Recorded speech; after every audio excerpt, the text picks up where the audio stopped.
Hi everyone and welcome back to the channel. This is Am and today we're talking about deck building, which is one of my favorite aspects of TCGs and Battle Spirit Saga, but at times it can be very challenging to craft the right list. And today we're looking at the list that I brought to Pro Tour 3 a couple of weeks ago, and I got top 8. And on this list, I worked very closely with Enoch, that is with us today. Hey Enoch, how you doing? Hi everyone, I'm Enoch, and my Discord username is like 6CZ40, and then I'm a Saga player who like to craft some like cringe deck to play. I feel like I feel like satisfied when some of the memes turns that can be playable in a game. So that's why I think Emmy find me to craft the list. Yeah, I definitely wanted a competitive deck, but I love your approach to deck building. And so we started working together. And in the video today, I want to look at how we started and why we picked, we're going to see is a Red Gale list. Then we're going to go through the deck profile of the actual list that I brought. And then we'll talk about how do we evolve and develop from there.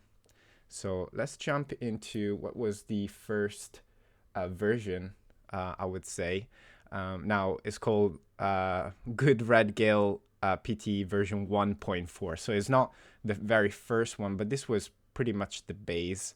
I think the very first one had Beldegors, but then I think we can start from there because the way we approach this list was by asking questions. And one of the first points was actually why, right? And so actually, Enoch, you asked me like, what is your strategy? What is like that you want to achieve with your deck? And so can you tell me a little bit like how's your approach to building a deck? Like where do you start from? So, from by building a deck, I would like just thinking of uh, how you want to win the game. So, like, if you want to win the game in early game, mid game, or late game, Mm, and what engine do you want to use? What is your boss monsters? So, like, based on piloting your like boss monster from the first one to the third one, you try to build the deck around the three of the boss monster yeah. or the monster you want to play with. Yeah, I think that was something that was a bit, you know, was very helpful. I think a bit of a revelation for me was like, okay, what's your preferred play style, right? Which is something that, um, I've been trying to figure out throughout this past year. And I think that really helped because I told you, well, I don't want to be too aggressive. I don't want a deck that forces me to attack and be too aggressive, especially because I I was expecting quite a lot of yellow and maybe white, and I didn't want to attack into white too much. I felt like I had to attack, so we started from there, right? And I think we kind of liked this list, right? But what was missing, do you think, in this list that ultimately didn't make the cut? Mm, I reckon for this one the it's like too reliant on the Fang Huang. Mm-hmm. Like, and if you face some good player can like just play around Fang Huang and just can't win the game once your boss monster put down. Yeah. Yeah, it felt like it had a good idea behind it, but it really didn't like click. The testing was okay, but something was missing. So then I think we had a couple of major changes into the final list, which we called Hot Wings. So it became a Red Gale Nova, with the Nova being that extra boss monster that you were talking about. And then we brought in Jaeger. Maybe we can start talking about like um, the why Jaeger and why Nova from your perspective. From my perspective, it's like as you want to put Nova in, uh, so like Nova is like good in the deck as a second boss monster or a Hmm. board control, because like people in like people play around when your opponent knows like you playing Highland, they Hmm. only put bodies out and do not swing. And then like when the game progress or the time progress, like there will be multiple bodies out, and then like Feng Huan just can't punch through the wall. Yeah. So like for Nova, it's like okay, I put Nova down. Okay, either you spread the board wide, Hmm. and then I swing with Nova and burn like what 2 to 3 spirits, Yeah. or like you only bring two out, and then Feng Huang swing, and then you just do a tempo play, Yeah. and then as we think about like Nova as a second boss monster, we like for the original list we do not have much cost 6 or more. The only ascend target will be Andromeda and the Fine Huang, where we don't want to be ascended with it. Yeah. So we have think about the Gale package where Jaeger is one of the like ascend like target. So like you can play Jaeger and Jaeger Nova. Yeah. And why Jaeger as well is like Jaeger have the ability to punch through a wall. So like whenever like your opponents spread wide without Nova, you can also like swing with Jaeger first, do a mini from position. Either you take a life or like you tap two, and then you can swing with Fang One, Hmm. where most likely opponent would only like, oh, you swing with Jaeger, okay, I would just take the life. Hmm. Then it's like two choice for them. Either you take two lives or you take one life. Yeah. And I think that's why I put Jaeger in. Yeah. Yeah, thank you so much. That makes a lot of sense, and I think it's important to explain the why, because there are all those reasons, and a few more as well from me, like having played throughout the Swiss, or throughout the whole day. It really felt like it was good on curve as well, which is what we discussed. Like in a pure green list, Jaeger at times feels a bit clunky maybe because you have the Alrune package that you could play with the sanctuaries. But Jaeger actually in this list was really good in certain scenarios where you needed that ramp of Highlands, and maybe your Tokiwa was in the trash because you discarded it with Canyon. And also at times, you kind of that one core difference. So Tokiwa costs 5. If you only have islands down, it would cost 4, and then you need to put 3 cores on it. Whilst Jaeger could cost 5 with 1 core. So it's like 1 core difference, but they then ramp the same. Also, Jaeger plays around Floodstream, which we were expecting a lot going into Pro Tour because it was a bit of a key card during the Grand Open that happened the week before. So, ramping on curve, dodging flood stream, being a good ascent for Nova, and punching through wall, just like Enoch was saying. This was really had its time to shine, Jaeger. And obviously Nova, as you mentioned, like became this second boss monster that honestly I was so happy to see all the time. One, because people weren't expecting it, and I think the effect surprise is very important. And maybe we can talk a little bit about it, because I think a lot of people, when they deck build, they try to go for consistency, which is really important to follow your game plan. But at times, being unpredictable and having like a one off or two off might be helpful, even if it's out of like the intended package. Like for example, Nova, you would expect to play with a Big Bang and maybe some Meteor Sigworm, or like some other Sigworm to make sure that you can heal. In this case, we just we could heal by ascending Nova into Nova, but that's not why we wanted it. So maybe Enoch, like, what's your approach on like maybe being a bit like unpredictable in that sense, and how do you see like playing a one off and two offs in your decks? It really depends on the deck itself because for some time if you like putting your boss monster as like a first or second priority, you want to build around it and play in full potential. Hmm. But as we said before, like we have the original list, we have to do some testing with it. Yeah. It's just a bit off.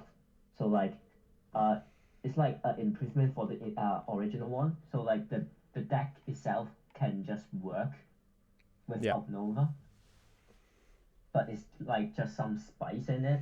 So Yeah. like you don't like at this certain point you don't need to like play it into a free potential, but still if we have put in priority on the second box monster, we would like to play into free potential. So like we did add in a meteor seek in it in the side deck Hmm. just in case for another like a healing target. Mm-hmm. But uh, just talking about putting one off or two off as a like a counterplay or spice stuff, it's like it really depends on the deck itself. So like maybe for some yellow engine, like they might play Norman Guard and stuff because the deck itself is like can function already and then it's stabilized. But if you need the spice to stabilize yourself, I guess I would prefer to play into a full potential. Hmm. Yeah, that makes sense. I think those one off and two offs cannot like unbalance too much what you're trying to do, as long as they can just like give give you that extra edge and try to achieve your game plan. That is like the main thing, I would guess. Um, like in our list in Hot Wings, obviously we had the one off of the Volcanic Break because it's limited to one and it's just such a good card, and we have a lot of red reduction for it. And also, I had the one Dream Bomb, shout out to Harry, which is just such a good card and actually came clutch a couple of times. And I think that's an example of a one off that can bring value.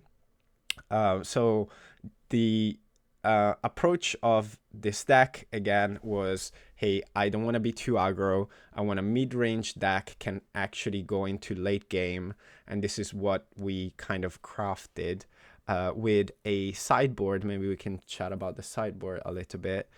That was essentially skewed for the worst matchup, which is like white and like very like controlly decks. I was expecting on the day quite a lot of aggro because it did pretty well again in the week before at the Grand Open.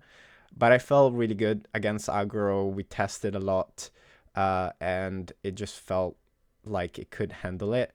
But in the side, I still put two flood streams. I had an extra dream bomb, and maybe we can talk, if you want to talk about the two Bacillus, King Curse, and the Emperor Sigworm. Yep. Before talking about the BTSC and backlist and Hmm. Crush Dragon, just back to the topic we talked about on the one off. Sure. So like I just pop up like okay, so in the match, you might like when you see the board, you might want to think like what is the outs for uh for the current situation. Yeah. Maybe I need a From Prison to survive. I need a Volcanic Break to survive. So like if having one to two offs like as a counterplay in a deck, you like at some point you might need to drag the game with eye shields or like by destroying your spirits by blocking. Hmm. But like you will know that you still got an out if you got a one to two off in your deck. Sure. So and now we move on to the sideboard. Mm-hmm. So why do I put Meteor Seek is like Meteor Seek is like as I said, like I would like to play Nova into its free potential. So sometimes you need the heal when people is like playing too aggressive. Yeah. But still like we still got our Dino Man and Beard Eagle as an early game plan. Like just if opponent is like too aggro and you need the heal, you can play BTS Seek. Mm-hmm. and do the Nova combo to uh, grab back, go back to 5 lives. Mm-hmm. Another one is like for Becca's Curse Dragon. The combo is like it's really basically for white because for Gale it's Yeah. like okay when your opponent plays an elk and how is it forgot the name not Enterprise. normal yeah enterprise Yeah. and then you can't do shit with it Yeah. so like sometimes you need the board wipe to clear out enterprise but even so like for a backlist nova it's like it can bring so many like nova can destroy 2 to 3 targets with it Yeah. if your opponent like just call up and then say oh I'm safe with it and then you just do oh backlist and nova swings or play backlist play nova swing Yeah. destroy 3. Exactly. Yeah, that's actually a really strong combo that helped. And one thing that a couple of people asked me actually is, when you talk about sideboards, in this game, you have 10 cards, so you need to be very meticulous with your choices. But then we talk about, like, oh, let's put these cards because they might be helpful in some matchups. But I was asked, like, how do you know what to take out? And for me, my answer was, well, it really depends on the matchup. It really depends how your opponent is playing, if he's playing more controlling, more tempo, more aggressive. And overall, you kind of have a feel of your deck and what can go out. But I think it's a really good question. So I wanted to get your opinion. Like, how do you choose what to side out? Or do you ever consider like going up in cards, given that it's not game three? Like, let's say going from game one to game two, you need to side. How do you decide what to take out? uh for me, it's like like I have an idea on what to side in, but not side out for a match. But like most likely, I would decide during the game. Hmm. So like if like sometimes like if I feel like oh your opponent is playing a more controlled matchups, the early games like I have like by building the deck I know what spirits is for the early game and what is for the mid game and what is for Mm. the late game it's like depends on like after you played the game one or game two, how you want to change like your style of playing it. So like maybe in a control matchup, you want to like you don't want to go to aggro as you still got a chance to win in the late game. Yeah. And you try to sort out some like early game. Like take an example, we might be facing a white control right now. Then the vanilla Beard Eagle is not that useful, but I know like I've got a backlist Cut Dragon combo in the side deck. Yeah. Then okay, so for white control, I know I need to sub in backlist, 2 backlist, and 2 Cut Dragon. Mm-hmm. And then oh okay, I just put in with like I know I don't need Eagle right now, so like I just take 3, and then I'm just thinking okay, do I need the draws or do I need the like I need to drag the game. Maybe Dream Bomb is not that useful or Mm-hmm. something like that. I would just like side out one. Another factor is like what cards did I show to my opponent? What cards I played Mm. and what card is not. So maybe like sometimes you might not be playing Apollo Dinos in the first game. Yeah. So it would be a surprise factor for your opponent.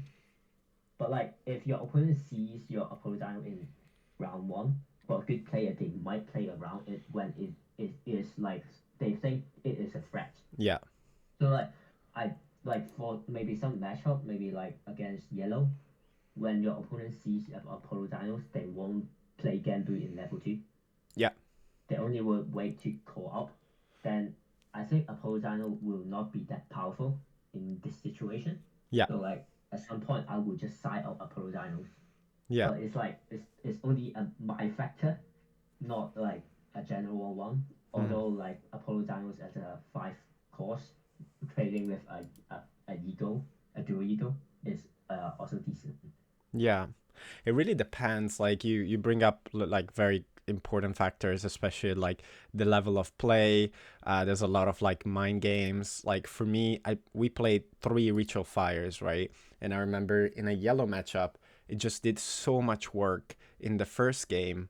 But then I actually sided out 2 of them because I showed like three, and they like actually I showed two, and the third one in the first game I wasn't able to play because they were just like making sure that everything was more than 4K. And so what I end up doing it is like putting in the flood stream instead of the ritual fires, just leaving one because the flood stream deals with pretty much everything, especially the eagle, which is like the dual eagle is like a target number one. So it really depends. Like I'm not saying that that's the right thing to say to do per se, but it really does depend. And I think one of the key factors that you touch on is like what did they see? Like did I even play the Nova the first turn, the first game? And I also do what you said. During game one, I find myself during my opponent turn when it's like, maybe like it's more consolidated. The board is like slowing down a little bit the game. I sit there and I think, okay, what should I side in now? Like based on what I've seen, based on like what I want to achieve. So I do actually start thinking about the side on game one as well. But overall, I think we are very happy with this list. It did pretty well. Wish I did better, but nevertheless, happy with the result. But then we kind of got together, we debriefed a little bit, and we look at, okay, now how do we evolve this list, right? Because in a competitive scene is essentially like a never-ending evolution of you bring a deck and that performs well, and then people build to defeat that deck, and if they do a good job, then becomes either the meta deck or the anti-meta deck, and people have to build around it or against it, and it never pretty much ends. And I think now the meta is very healthy, and we kind of looked at the list and we started like crafting some ideas, right? So in this Nova Gale, this is like the next phase. We kind of have changed a few things, right? So maybe Enoch, do you want to start talking about it? So for this list, it's like a more like a late game plan than the original one. Hmm. So like we have put in like we have take away Apollo essential essentially, Hmm. and then we put in the Meteor Seek and Norman God. Yeah. So like not talking about the ratios, like for like as we have like most of the games in the Pro Tour have proven that Nova plays a huge game in like plays a huge role Yeah. in some of the yellow matchup and like the versatility of uh, destroying up to 10k, which is most likely most of the splits. So like we tried, I would like to try to push into a more extent on like relying Nova as a second boss monster Hmm. instead of like a trick, how to say, a trick tech or secret weapon Hmm. in the deck.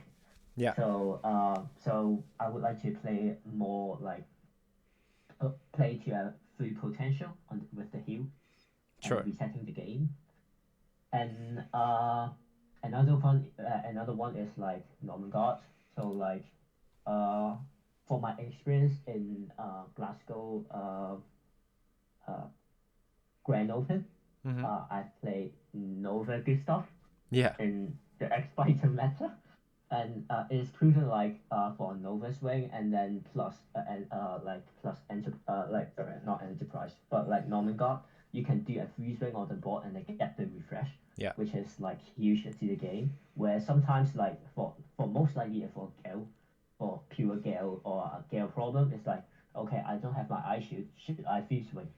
Yeah. Sometimes it's like you're only sitting with like two fang round on the board but not swing because you feel not safe to Yeah. swing it. Exactly. So like Norman can just solve the problem. Yeah.